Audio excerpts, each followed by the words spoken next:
चोरी या ठिकाणी सचिन वॉच कंपनी या ठिकाणी झालेली होती।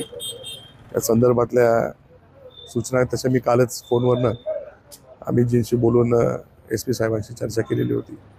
तो आज या ठिकाणी भेट द्यायला आल्याच्या कारणाने ॲडिशनल SP साहेबांना या ठिकाणी बोलवलं होतं। जो काही प्रकार घडलेला आहे शहराच्या मध्यवर्ती ठिकाणी घडलेला आहे। ठीक आहे, एक टोळी त्यांनी जे सांगितली का अनेक ठिकाणी राज्यामध्ये औरंगाबाद असेल, जालना असेल, नाशिक असेल या ठिकाणी त्या चोऱ्या झालेल्या होत्या आणि त्याच्यातलेच काही आरोपी या ठिकाणी आले होते। परंतु हा विषय फार मोठा गंभीर आहे।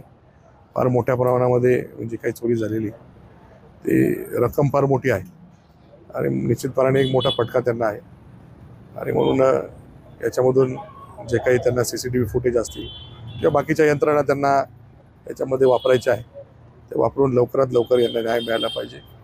जो काही मुद्देमाल किंवा जे काही रिकव्हरी त्याच्यामधून होईल त्याचं लवकरात लवकर यांना कसं मिळेल याच्यासाठी मदत पोलीस यंत्रणेने केली पाहिजे आणि एकंदरीत जे काही महिन्याभरापासून कायदा सुव्यवस्थेच्या बाबतीमध्ये जे काही गोष्टी घडत आहेत जो काही धाक पोलिसांचा राहिला पाहिजे तो धाक त्या ठिकाणी दिसत नाही आहे। म्हणून त्या पद्धतीने सर्वांनी पोलीस यंत्रणेने शहर असेल, ग्रामीण असेल, बाकीच्या यंत्रणेने त्या ठिकाणी कामकाज करावं। जे काही बेकायदेशीर गोष्टी चालू असतील त्यांच्या निदर्शनात जिथे कुठे येत असतील त्याच्यावर कारवाई करावी। त्याच्यामध्ये कुठल्याही पक्षाचा असो, कुठल्याही राजकीय पक्षाच्या निगडीत असलेला नेता असो, कार्यकर्ता असो, काही जर चुकीचं घडलं तर त्याच्यावर कारवाई झालेली पाहिजे। त्याच्यामध्ये कुठेही भेदभाव न करता त्या पद्धतीने आपण कामकाज करावं। नागरिकांना सुरक्षित वाटेल, नागरिकांना या कुठल्याही गोष्टीमध्ये काही वाटणार नाही अशा पद्धतीने आपण सर्वांनी कामकाज झालं पाहिजे, कामकाज करावं अशा प्रकारच्या सूचना मी त्यांना दिलेल्या आहे। त्याच्या अगोदरही फोनवर अनेक वेळा त्यांची चर्चा झालेली।